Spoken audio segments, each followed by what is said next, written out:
বহু আশা, বহু আচলতে আমাৰ ওপৰত আস্থা, বহু প্ৰেৰণা, বহু উৎসাহ আজি শ্ৰীমন্ত শংকৰদেৱ সংঘৰ সন্মানীয় কাৰ্যনিৰ্বাহক সভাই এই অভাজনৰ ওপৰত পুনৰবাৰ যি গুৰু দায়িত্ব অৰ্পণ কৰিছে, এই গুৰু দায়িত্ব সুচাৰুৰূপে নিষ্ঠা সততাৰে আগবঢ়াই নিবৰ কাৰণে সকলো পিনৰ প্ৰচেষ্টা আমি কৰিম।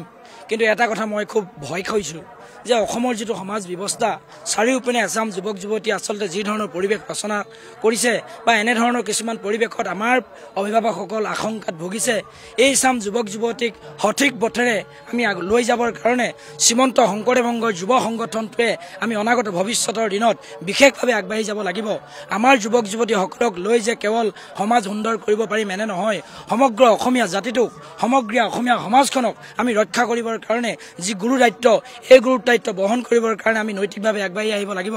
আৰু আজি মহামান্য কাৰ্যনিৰ্বাহক সভাই শ্ৰীমন্ত শংকৰদেৱ সংঘৰ এনেধৰণৰ এটা বিশাল অনুষ্ঠানৰ যুৱ সংগঠনৰ দৰে এটা অনুষ্ঠানৰ যি গুৰু দায়িত্ব এই অভাজনৰ ওপৰত পুনৰবাৰ অৰ্পণ কৰিছে, তাৰ বাবে মই সমগ্ৰ আমাৰ মূল কাৰ্যনিৰ্বাহক সভাৰ সন্মানীয় পদাধিকাৰ বা সন্মানীয় মূল কাৰ্যনিৰ্বাহকৰ বিষয় সদস্য সমস্ত জনচৰণত মই কৃতজ্ঞতাৰ সৈতে সেৱা নিবেদন কৰিছোঁ।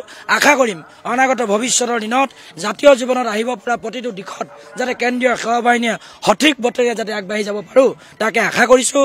আৰু সমগ্ৰ অসমবাসী ৰাইজৰ আমি আশীৰ্বাদ কামনা কৰিছোঁ। শ্ৰীমন্ত শংকৰদেৱ সংঘৰ ভকতসকলৰ, আই মাতৃসকলৰ, সেৱক সেৱিকাসকলৰ আমি আশীৰ্বাদ কামনা কৰিছোঁ, সহযোগিতা কামনা কৰিছোঁ। আৰু আজি এই শুভ মুহূৰ্তত, আজি এই পবিত্ৰ গৌৰৱৰ মুহূৰ্তত পুনৰবাৰ সমগ্ৰ অসমবাসী ৰাইজলৈ কেন্দ্ৰীয় সেৱা বাহিনীৰ তৰফৰ পৰা সশ্ৰদ্ধ প্ৰণিপাত আৰু সেৱা নিবেদন কৰিছোঁ।